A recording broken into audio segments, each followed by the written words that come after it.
Let me tell you all about a game I played on my phone years ago. A game I would love and then never really think about much again, as is what happens with mobile games, but this one is different. I was reminded of it some years later after I first played it and looked it up again for old time's sake, only to find it had been deleted. Deleted from the App Store, the Google Play Store, from every single official source online. It became one of those games I could remember a little bit about, but not enough to really form anything solid. A mysterious, cloudy memory that filled me with nostalgia. Something always just out of reach. Until I was reminded of it yet again not too long ago and said, this time I am determined. I downloaded APKs to try on emulators, but of course they were all Android based and the game is no longer playable on Android even if you still have it downloaded. It just tells you to delete it and get it from the Google Play Store, which of course is no longer possible. I have an iPhone though, and I tried all of this before even thinking about just looking at all the past downloads from this Apple ID. I mean, I downloaded it in the past, and don't Apple IDs keep a log of every installed app that you can search through? And wouldn't you know it, despite not being searchable on the App Store, it was just right there in my history. The simplest solution of all time. But I mean, surely it wouldn't let me re-download it. I uninstalled it forever ago. Oh my god. So now I would like to tell you all about this game. A game called Evil Factory that is still one of the most underrated and best mobile games I have ever played. The development history and even release history of this game is very much clouded in mystery, given how little attention it got even when it was available, and subsequent nature of not supposed to be existing anymore, which made it all the more surprising to me when I looked into who actually made this. The developer and publisher of this game is Nexon. Yeah, that's gonna ring a lot of bells. Their name as a developer is attached to some pretty popular franchises like MapleStory, Blue Archive, and only the highest grossing video game of all time, Dungeon Fighter Online. Given this ridiculous repertoire, it's kind of weird that they just made this mobile game and then decided to delete it. I've seen a few theories on why they might have blasted Evil Factory from existence. One of the more plausible ones is the striking resemblance to Nazis that the villains of the game have, don't worry about it. And the other believable one to me is that Nexon was starting to focus more on their online games like Dungeon Fighter Online, and so pulled the support for a lot of their offline games. Regardless, every single official reference to Evil Factory seems to have just been wiped. It's not anywhere on Nexon's official site, it's not on Wikipedia's list of all Nexon games or any other third-party list I could find. It is just gone. And yet, I have this funny little thing downloaded on my iPhone. So what the fuck is it? Evil Factory is what I think would be classified as an arcade shooter. At least that's what this one Metacritic review says. Wait, hold on, so it's still on Metacritic, but not...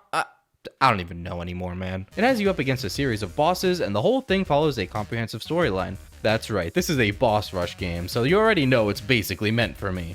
You play as Leo, a member of, a team that's fighting against an evil organization called Kraken. They have a factory as their main base with many floors that you climb through, and you fight in the evil factory. Yeah, okay, it's not the deepest story ever, but it's an arcade shooter mobile game, and it has a surprising amount of charm and humor in its characters and dialogue. Given that Leo is an explosives expert, your main weapons are not actually guns, but varying types of bombs you plant. Guns, among other things, actually act as your sub-weapon, having a one-time use per battle or just limited ammo. This means you need to be getting pretty up close and personal to the bosses and plant your bombs in the right ways so that they won't just miss due to the boss moving around. This allows for strategy in choosing which types of bombs to bring into which fights and a generally more unique feel to the combat. The other standout mechanic here is that time will heavily slow down if you lift your finger off the screen, giving you some time to react and just making the combat look that much cooler. This is limited by a meter under the boss's health bar. Thank God the bosses don't have contact damage because you die in one hit in this game, really selling the arcade feel and making every fight feel very tense. As you can imagine, these get fucking difficult, but it never feels unfair. They're really well designed bosses that feel great to take down because you really need to know what you're doing. There is an overarching narrative between all the fights as you dive deeper and deeper into the factory. For one, Hans Lindemann is the big bad you're trying to stop, who I think just has a plot to destroy the world, and throughout the floors you face his three main henchmen, who all have two phases to their fights. That's how you know they're serious. There's also his chief scientist, Ulrich, who you fight twice throughout the story, and the absolute GOAT Pascal, who's really the only thing I actually remembered from playing this game the first time. His fights are very challenging, and is the only time you actually fight someone your own size. Not only that, but there's a pretty cool rivalry to ally story going on here, and he's just overall an interesting character. Each fight has additional challenges you can complete, which will earn you a new helmet modeled after the boss of that stage, giving you some minor buff in one way or another, like low chances to dodge attacks or slightly increasing the damage output of a certain weapon. It's nothing crazy, but I do like getting rewards like this for completing the challenges. Your main source of gaining strength is through upgrading your weapons. Bosses will randomly drop various items as you damage them, ranging from scrap you can sell at the shop for more money, game cartridges you can use to play various minigames, and schematics pieces. These schematics pieces are what's required to upgrade weapons, as well as a certain amount of gold, the main currency. You can't pick and choose with these though, they'll always be tied to one random weapon. For example, if you pick up 2 schematics during a fight and complete the stage, one might go to the Molotov cocktail and one might go to the rocket launcher. It's totally random, which kinda sucks and makes upgrading weapons feel extremely slow, depending on how your RNG is. Upgrading weapons mostly either increases their damage output, reduces the time they take to plant, or even increases the amount of bombs you can plant at one time, or in the case of sub-weapons, can increase the amount of ammo it has. There's also a second currency called blue coins, and oh my god, I know why the schematics pieces are like that now. I almost forgot I was playing a mobile game. Yeah, these serve as the classic, you get these very sparingly in game, but you're really meant to buy more with real money if you want to do cool stuff, a secondary currency. No, I'm obviously not going to spend real money, that's lame, and even if I wanted to, I couldn't because the shop is no longer supported. I know I said you can't control which schematics pieces you get, but the in-game shop does actually have a section that proposes a random selection of 3 specific schematics pieces you can buy with blue coins that get replaced with a different 3 every 8 hours or so. Yeah, they want you to break the bank with this. This is basically the main purpose of blue coins, as well as reviving if you die in a boss fight, and refilling your energy.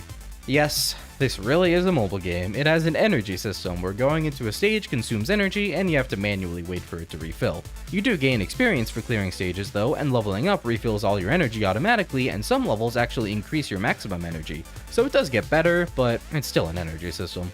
I am so surprised at just how much charm is packed into this game just for it to have been cut off and completely scrapped. It's genuinely really funny. The story premise is simple, but that doesn't seem to hold it back. It's actually probably for the best, as all it needs to really do is give you an excuse to be doing all these cool ass boss fights. But even so, there is a fair amount of cutscenes and a lot of humorous dialogue. Leo is supported by his navigator Yui, Cobra, who runs the shop and just tries to squeeze your wallet for all it's worth, and who Leo seems to know and hate from his earlier mercenary days, and Diego, who makes all of your weapons and is also a massive fucking weeb. Diego is special because once you clear the main story, you actually unlock Evil Mode, where you end up playing as Diego, who's the world's biggest coward, and Leo is trying to train him using simulations of all the bosses. Leo is a classic, tongue-in-cheek, takes nothing seriously, likes to dick around with everyone around him kind of guy. So you can imagine all the bullshittery he gets up to with everyone. And best of all is his dynamic with Diego in this mode. The whole thing's just a riot, and it's a genuinely cool twist where the former protagonist is now in the navigator spot. In Evil Mode, the bosses will have more health and generally more difficult attack patterns. If your weapons are strong enough though, you can pretty much make quick work of even these higher health bars. Molotov cocktails, my beloved. One of Leo's many shenanigans that he uses to motivate Diego through this mode is the promise to summon his favorite anime girl, Sachika, and after each of the 7 chapters gives him one of 7 coupons. Collecting all 7 will grant him his dreams, and so he pushes on. Now, all I really expected was maybe a funny cutscene or something regarding Sachika after completing Evil Mode, but you get something even better, an extra boss fight. Since this is a battle simulator, the only way Leo can really create Sachika is, well, as a battle, much to Diego's dismay and Leo's pleasure. And so you just get a bullet hell boss fight against Sachika, which is hilarious. And only after this does the true ending of the game play, an epilogue explaining the aftermath of the game's events, particularly just what all the characters are generally up to now. They kinda sequel bait a bit too by saying the peace won't last forever, which just makes this game's death sting even more. Seriously, the more I played this, the more appalled I was about this game's fate. There is so much love and care put into this, and I haven't even talked about a lot of the extra side content. As I briefly mentioned before, there are arcade-style minigames you can play for some extra gold that you can spend cartridges picked up from boss fights to play. And these are surprisingly fun. They're super simple minigames that really just test your speed and reaction times. Except the fishing minigame, that one kinda sucks. There's even a special Sachika minigame unlocked after starting Evil Mode that's an auto runner, where if you stumble too much or fall down, you'll get caught by your fanboys and take a bit to recover. You need to go as far as you can in 30 seconds, and after clearing Evil Mode, you get an infinite version of this, where you go as far as you can without failing. There's also extra boss fights which are only available Saturdays and Sundays. They're always the same, and I assume these time-based missions wouldn't really work if the servers were cut, but astonishingly they do. And they're cool fights. The only downside is they take up a crazy amount of energy. I'm pretty sure these were only put here just to suck more blue coins and money out of you. But there are 2 bosses here, each with 3 increasingly difficult versions to go through. One of them is even a boss from Dungeon Fighter Online, with a character from that game, Ophelia, appearing and informing you about it. Seriously, they made an entire Evil Factory boss as a cameo from Dungeon Fighter Online. Why did this game get cut? Also, I realized way too late that if your internet connection is cut off completely, all the timers are reset when you reconnect, meaning you can just go into airplane mode, reconnect, and all of your energy will be refilled. There are also boss rushes, which cost not energy, weirdly enough, but gold to enter, which pits you up against a random assortment of bosses from normal mode. And then of course there's just how well this game is put together in general. The soundtrack here goes so hard. Seriously, the battle themes are hype as hell, and really all of the music. Even the arcade minigame songs were really nice. Thankfully, a lot of the OST is up on YouTube, mostly under the composer's official channel, Jukio Kallio, who also did the original music for Fall Guys? What? If nothing else, I heavily encourage you to check out this soundtrack. It's an extremely underrated gem. And the producer of the game, Jae-ho Hwang, also directed Dave the Diver, which is a name I recognize from being a pretty highly regarded game that released very recently, and wouldn't you know it, turns out it was originally planned to be a mobile game by Nexon. God damn it, that really makes me want to play it. I am in awe at how overlooked Evil Factory was when it was available, and now it's pretty much faded into obscurity. The art style is gorgeous. I mean, look at this pixel art. I haven't even touched on that yet. The sound design is so satisfying. I love the little record scratches that accompany all the dialogue.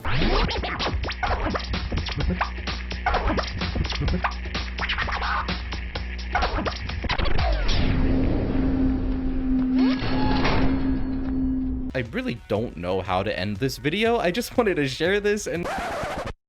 What?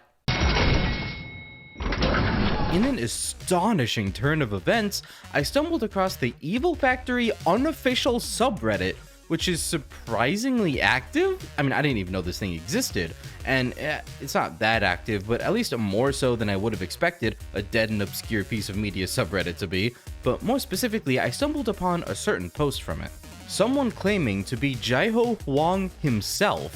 I raised a little bit of an eyebrow, but the user is even a moderator on the official Dave the Diver subreddit, and he surprisingly doesn't have much of a social media following at all for someone who made an Indie Game of the Year nominee, so it makes a lot of sense for him to be able to just post around like this. So why am I talking about this post? This is from 2 years ago. Well, for one, because it's a very nice write-up about how much he appreciates the support Evil Factory still gets, and how much he's touched by the subreddit's existence, which is just so wholesome. This also gives a little more clarification on why the game shut down, which is just that the studio behind it shut down. I mean, Neeple is still definitely alive and kicking. They're in the main studio behind Dungeon Fighter Online, but maybe this weird little thing called Studio 42, which is only attributed to a couple of games that I could find, is what got put behind the shed and put down like Old Yeller. He also totally supports using APKs to play the game to keep the community going, which is just all kinds of cool of him, and really shows how much he cares about the game and its legacy. But then someone comments 6 months ago on this post about how this game would be great as a PC or console release, and I couldn't believe my fucking eyes. The director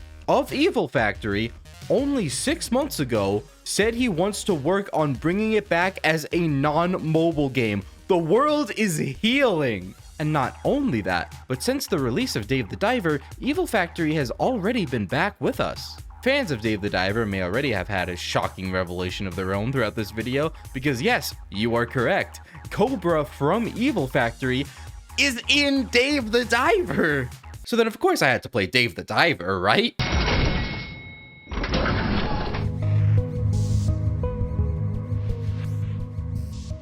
Yes, this prompted me to immediately play through the entirety of Dave the Diver. How could I not? I will likely make a separate video on it, so I won't talk too much about the game itself. It's fucking phenomenal, by the way. But I was so incredibly happy, not only to see my boy Cobra back, but also at all of the other Evil Factory references in this game. Because yes, this game has a good amount of references to Evil Factory, and I was grinning ear to ear at every single one. Occasionally, you'll receive email advertisements for movies starring some big monster. These monsters are directly pulled from Evil Factory bosses, and it is such a trip seeing official art of them like this. It's awesome. Unfortunately, I only saw 2 throughout the game, Octopolar and Alligator. I'm not sure if there are more. The Leah's Run minigame you unlock after Duff's dream sequence is a direct clone of the Sachika Run minigame from Evil Factory. I half expected the Sachika character to pop up at some point throughout the game as a callback, like as just another anime girl Duff likes, but alas. Cobra makes this notable nod to Leo as a bomb expert he knows, and hell, he name drops Hans Lindemann at the beginning of the game in some flavor dialogue. So if you saw this and was wondering what it was hinting at, it's Evil Factory, baby. baby. Oh, and in one of the boss fights, you get this slowdown time mechanic you can use to give you some reaction time, and yeah, it's the same mechanic as in Evil Factory, and they even use the same design for the meter, just to really hammer it home. I swear to God, seeing that meter alone was more hype than the boss itself. This is a game I thought would never see the light of day again, a game I never even thought I would get to play again, and all I wanted to do was make a silly little video showcasing it. This little relic of the past, maybe find some other people who also played and remember it.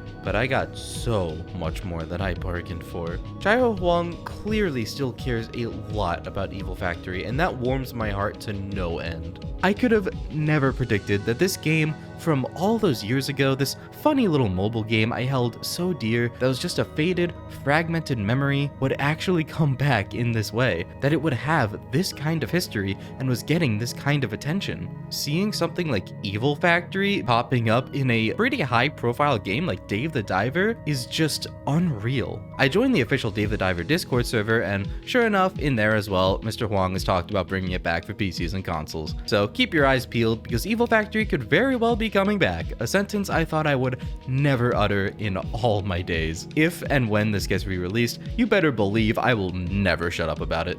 Thank you, Chaiho Huang, for giving this game the care it deserves, and thank you all for watching. Stay on the lookout for Evil Factory, and if possible, I highly encourage you all to play the mobile version if you can get your hands on it. I have seen people outline ways to get the APKs to actually work, so do your own research, it's out there, go crazy. That's all I have to say for today. If you enjoyed the video, you know which buttons to press, and I'll see you all in my next endeavor. Peace.